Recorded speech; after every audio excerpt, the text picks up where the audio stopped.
Na manhã de 6 de agosto de 1945, a bomba atômica lançada pelos Estados Unidos na cidade japonesa de Hiroshima matou cerca de 80 mil pessoas no mesmo dia. No fim de 1945, o número de mortos havia chegado a pelo menos 140 mil. Você tinha uma cidade inteira, e um minuto depois não tinha mais. Uma grande questão para mim era: onde está essa cidade? Para onde foi todo esse material? Vanier já havia se aposentado como professor da Universidade da Califórnia, em Berkeley, quando um colega mostrou a ele partículas incomuns coletadas em praias do Japão.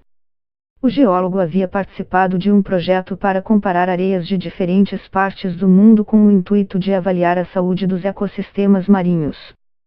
Por isso, reconheceu de cara que as partículas encontradas na península de Motoujina, perto de Hiroshima, eram especiais e poderiam desvendar o mistério das construções que desapareceram.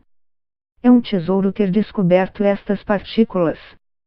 É uma história incrível, afirma Vanier, autor principal de um novo estudo publicado na revista científica Chopocene. Já examinei centenas de amostras de areia do Sudeste Asiático, e sou capaz de distinguir imediatamente grãos minerais de outras partículas criadas por animais ou plantas, destacou Vanier. O geólogo começou então a analisar as amostras de areia de Motoujina coletadas pelo colega, o geólogo basco Marc de Urreizcheta, e encontrou vestígios de organismos unicelulares chamados foraminíferos. Mas descobri algo mais. Aquelas partículas aerodinâmicas, vítreas e arredondadas, me fizeram lembrar imediatamente das partículas esféricas que havia visto em amostras do período Cretáceo-Terciário, encontradas na península de Yucatán, no México, onde o impacto de um meteorito provocou a extinção em massa de espécies, incluindo dinossauros. Quando um meteorito atinge o solo, o material na superfície se liquefaz e é lançado para a atmosfera, onde forma gotas de material vítreo que caem no solo em forma de chuva. Nas praias localizadas a uma distância entre 7 km e 11 km de Hiroshima, o cientista encontrou uma alta concentração destas partículas, o que o levou a suspeitar que a bomba atômica de 1945 poderia ser um fator-chave para explicar o enigma. Os pesquisadores estimam que para cada quilômetro quadrado de praia, até uma profundidade de 10 centímetros, havia entre 2,2 mil e 3,1 mil toneladas dessas partículas.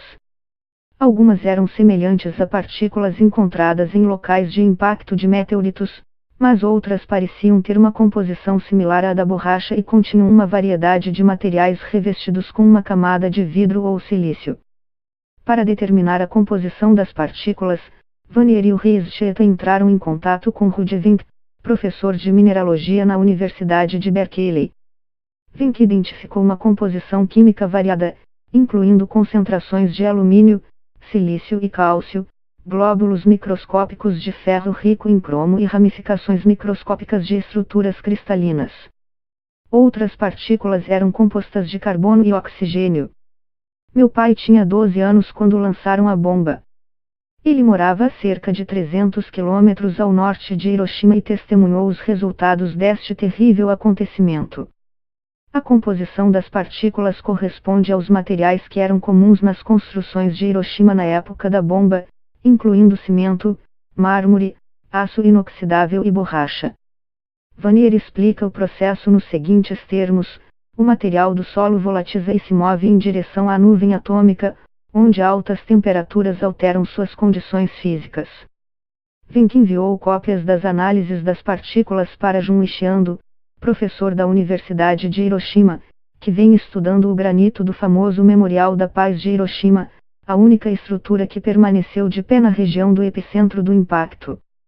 Os cientistas esperam ainda analisar as amostras de areia das praias próximas a Nagasaki no futuro, onde a segunda bomba caiu em 9 de agosto de 1945, matando cerca de 80 mil pessoas.